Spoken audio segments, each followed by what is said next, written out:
Kita masuk ke menu pertama diskusi Sapa Indonesia Malam. Demo Aliansi Mahasiswa di depan gedung DPR RI menuntut perbaikan ekonomi Indonesia. Pimpinan DPR kemudian menemui perwakilan mahasiswa dan berjanji menindaklanjuti tuntutan mereka. Mahasiswa di sejumlah daerah kembali melanjutkan demonstrasi Jumat kemarin. Mereka menuntut perbaikan kondisi ekonomi bangsa. Di Jakarta, mahasiswa dari Universitas Trisakti, Mercu Buana, dan Esa Unggul melakukan konvoi menuju gedung DPR RI di kawasan Senayan. Beberapa tuntutan antara lain meminta evaluasi total program makan bergizi gratis, serta menurunkan harga bahan bakar minyak dan kebutuhan pokok. APBN cukup besar di beberapa proyek-proyek nasional tidak berdampak kepada masyarakat. Tapi apa yang kita lihat sekarang, Pertamina menaikkan Pertamax non-subsidi. Nah itu berdampak pada apa?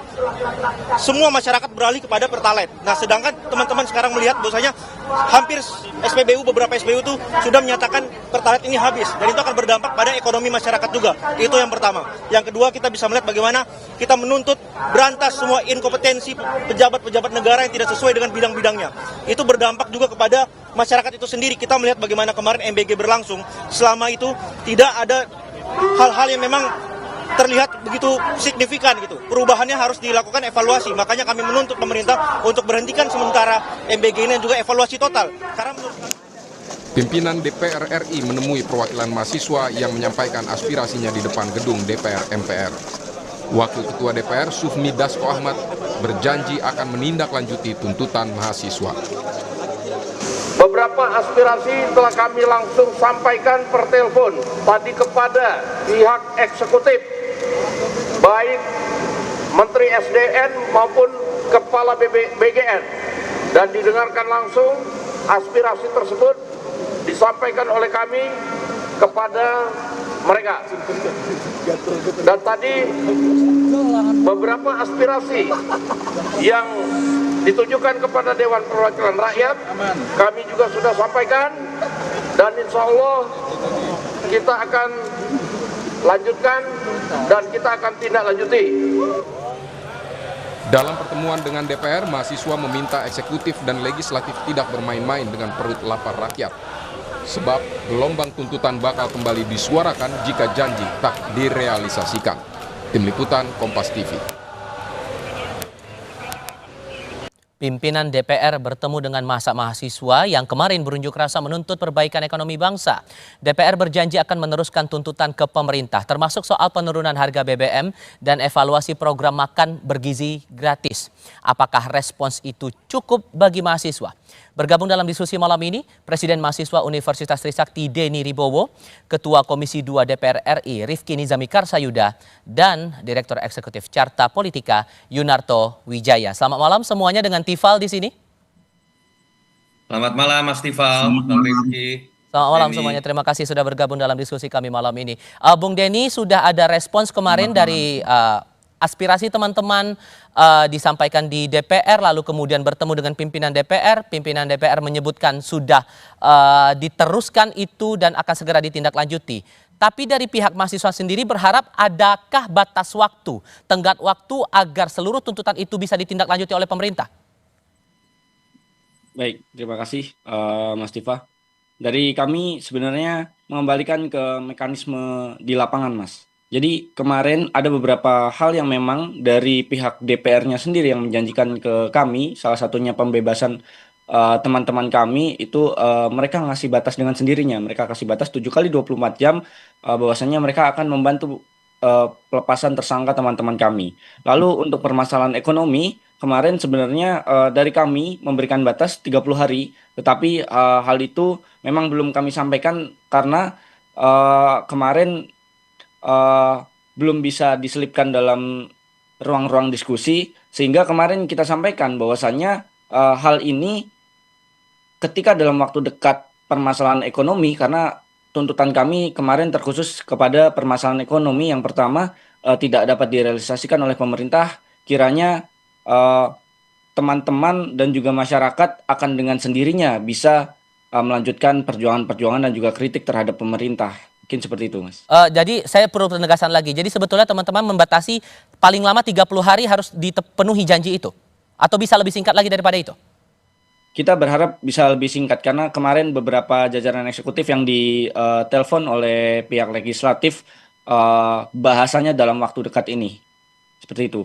Spesifiknya dalam waktu dekat itu bagaimana? Lalu pihak eksekutif yang Anda dengar percakapan antara pimpinan DPR itu dengan siapa-siapa saja? Kemarin ada 2 orang yang memang secara terbuka oleh pimpinan DPR ditelepon langsung terbuka kepada kami dan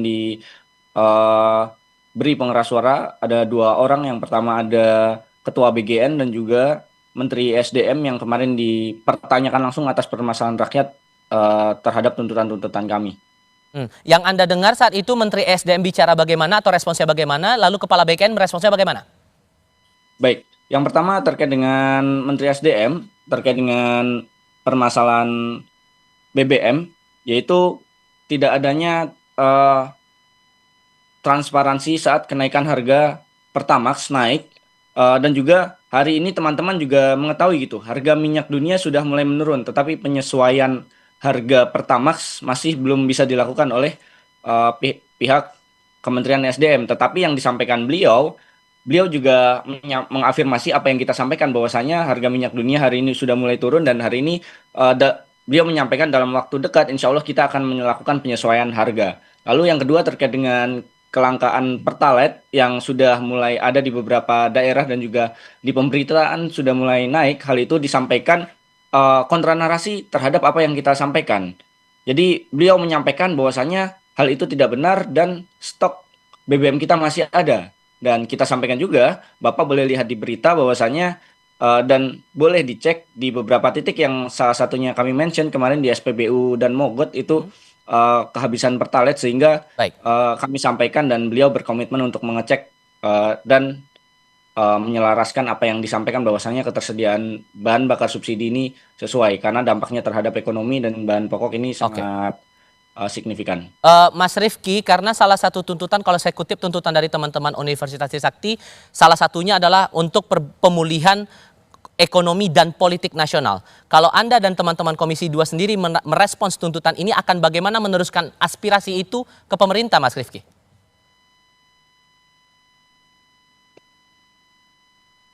Ya, satu definisi stabilitas politik itu kan memang kami harus cermati betul apa yang dimaksud oleh adik-adik mahasiswa. Tetapi jauh sebelum aksi demonstrasi ini, lebih kurang 10 hari yang lalu Komisi 2 DPR RI telah menggelar satu rapat kerja dan rapat dengar pendapat yang saya kira merespons kegelisahan para kepala daerah, baik itu gubernur, bupati, kabupaten, kota di seluruh Indonesia, terkait dengan 2 hal. Satu, realokasi transfer keuangan pusat ke daerah yang kita sering sebut dengan transfer keuangan daerah. Karena hampir 90% daerah kita baik provinsi, kabupaten, kota sangat tergantung terhadap APBN. Maka ketika terjadi realokasi TKD menjadi program-program prioritas yang lain, tentu APBD-nya menjadi sangat terbatas ruang fiskalnya. Di sisi yang lain, mereka diberikan kewajiban oleh Undang-Undang Hubungan Keuangan Pusat dan Daerah, alokasi belanja pegawainya nggak boleh lebih dari 30% APBD. Sementara kepala-kepala daerah hasil Pilkada tahun 2024 yang lalu itu mewarisi kebijakan kepala daerah sebelumnya, yaitu pengangkatan secara massal pegawai pemerintah dengan perjanjian khusus atau P3K yang oleh undang-undang itu dibiayai oleh APBD. Sehingga kemudian atas kegelisahan itu kami undang ke Komisi 2 DPR RI bersama Menteri Dalam Negeri dan Menpan RB. Ada beberapa hal yang kami sepakati.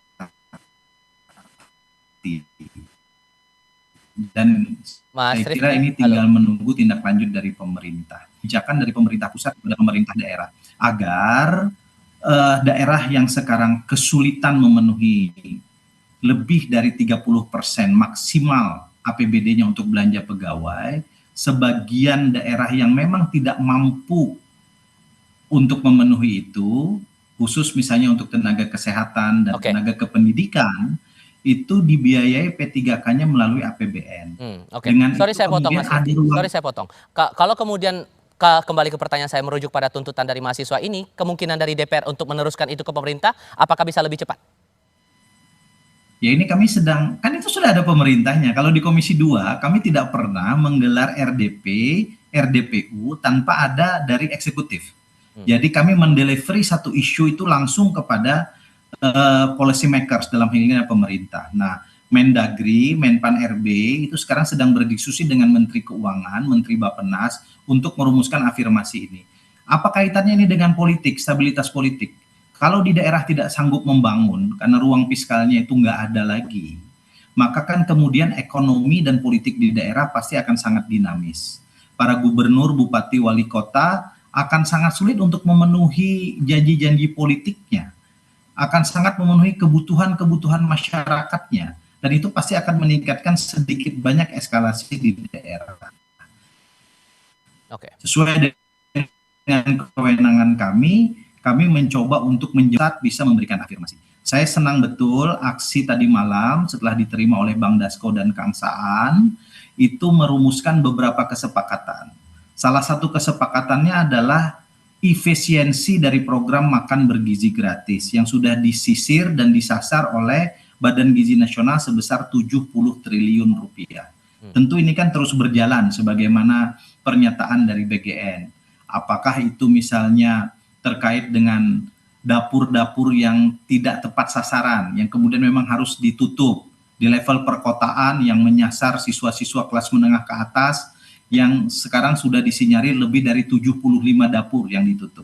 Nah, seluruh efisiensi ini menurut pandangan kami, itu bisa digunakan, satu, untuk memberikan subsidi kepada daerah, agar stabilitas ekonomi dan politik di daerah itu terjamin.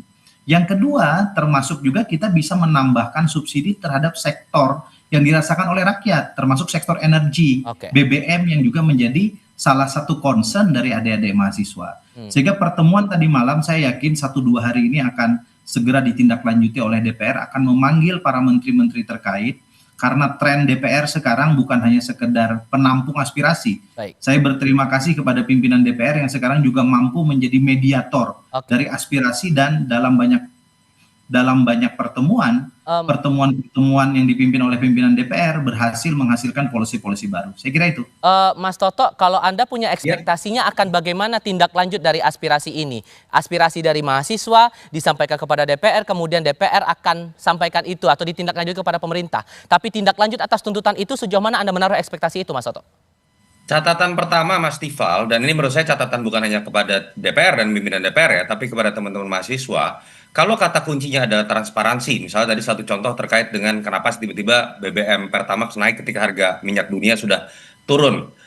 Kenapa kemarin pertemuannya tertutup? Itu yang saya sayangkan. Kalau berbicara mengenai transparansi, harusnya pertemuan yang digelar kemarin itu dibuat saja terbuka. Mas Tifal jadi nggak usah nanya lagi tadi. Apa aja yang dibicarakan, isinya apa, menteri apa yang ngomong, isinya apa. Sehingga kemudian, karena kan begini, pertemuan kemarin itu atau aksi yang langsungkan oleh teman-teman mahasiswa itu kan mewakili masyarakat.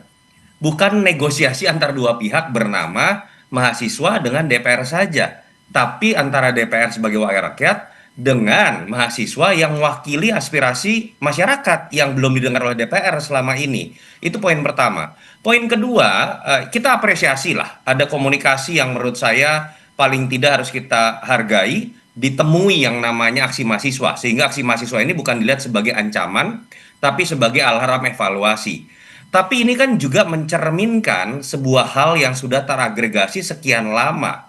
Kalau sampai mahasiswa harus teriak-teriak, turun ke jalan, datang ke depan gedung DPR, atau kemudian menuju istana, artinya mereka sudah bingung harus teriak kemana lagi. Ketika mereka sudah bingung harus teriak kemana lagi, artinya kan ada fungsi agregasi politik dalam fungsi penganggaran, dalam fungsi legislasi, dalam fungsi pengawasan yang selama ini dianggap tidak berjalan dengan baik. Ketika misalnya saya berikan contoh, ketika muncul misalnya terkait isu anggaran MBG, Bang Rifki sudah mengatakan disyukuri akhirnya ada pemangkasan, bisa digunakan untuk TKD, mungkin bisa digunakan untuk mensubsidi lebih untuk bahan bakar kita. Pertanyaannya kan adalah ketika kemarin dianggarkan kemana DPR kita sampai 335 triliun yang sekarang terbukti itu pemborosan, bahkan sudah menjadi bagian dari korupsi. Ketika kemudian ada pengadaan-pengadaan yang luar biasa pemborosannya, ketika terjadi tidak tepat sasaran dalam target MBG, ketika terjadi perencanaan yang salah, kemana teman-teman komisi yang terkait dengan MBG? Kalau itu terjadi dalam dialektika sebagaimana mestinya, harusnya kan teman-teman di mahasiswa ini bisa aktif belajar, nggak usah perlu ke jalanan lagi. Nah, ini yang menurut saya, jangan-jangan kita harus bicara mengenai satu hal yang mungkin sensitif ya, Mas Tifal. Apakah jangan-jangan kalau kita mau berpikir positif, saya percaya teman-teman anggota DPR ini niatnya kerja, minimal bisa terpilih lagi kalau kerjanya bagus, nggak diteriakin oleh masyarakat. Tapi jangan-jangan suara mereka terbelenggu oleh karena koalisi dalam sistem presidensial yang menurut saya mungkin salah diartikan. Ketika koalisi ini diartikan balas budinya adalah mereka dikasih jatah menteri, dikasih jatah proyek, tapi balasannya adalah partai-partai melalui anggota DPR jangan kritik apapun program prioritas dan kebijakan pemerintah. Oke. Dan ketika itu terjadi, nggak akan ada satupun anggota DPR yang bisa bersuara menyuarakan aspirasi konstituennya. Pada titik itulah kita akan melihat kebuntuan dan akhirnya harus terjadi teriak-teriakan oleh mahasiswa, suara-suara yang ramai di netizen di sosial media, barulah kemudian direspon oleh teman-teman DPR. Kan harusnya ini tidak perlu terjadi. Kira-kira Oke. itu Mas Tito. Mas Denny, ini ada muncul pertanyaan kenapa kemudian sampai tertutup? Apakah dari teman-teman mahasiswa sempat ada dorongan juga sebetulnya dalam pertemuan itu lebih baik terbuka saja?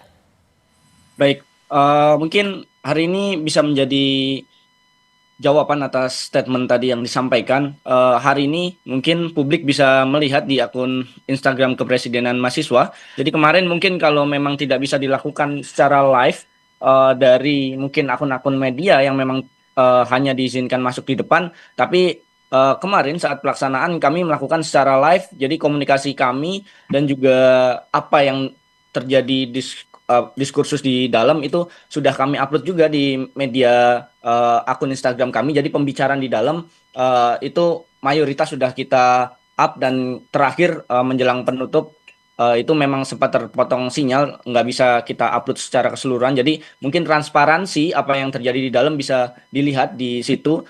Jadi kami yang menginisiasi transparansi kepada masyarakat, bukan dari pihak legislatif.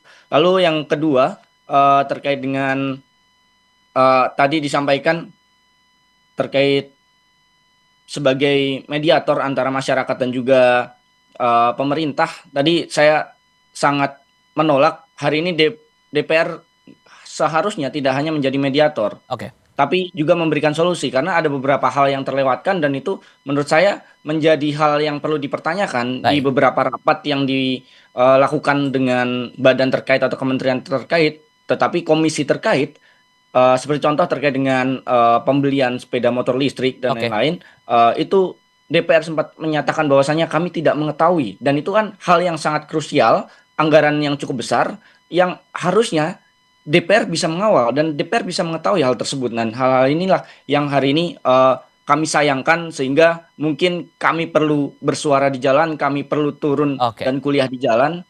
Untuk bisa memanggil ketukan hati nurani DPR untuk bisa melihat permasalahan-permasalahan masyarakat. Mungkin seperti itu. Kami apresiasi Anda bertiga sudah mau bergabung diskusi malam ini. Mas Denny, Mas Rifki, Bang Toto, terima kasih sudah bergabung bersama kami. Selamat malam semuanya, sehat selalu. Terima kasih Mas Tifal, Bang Rifki.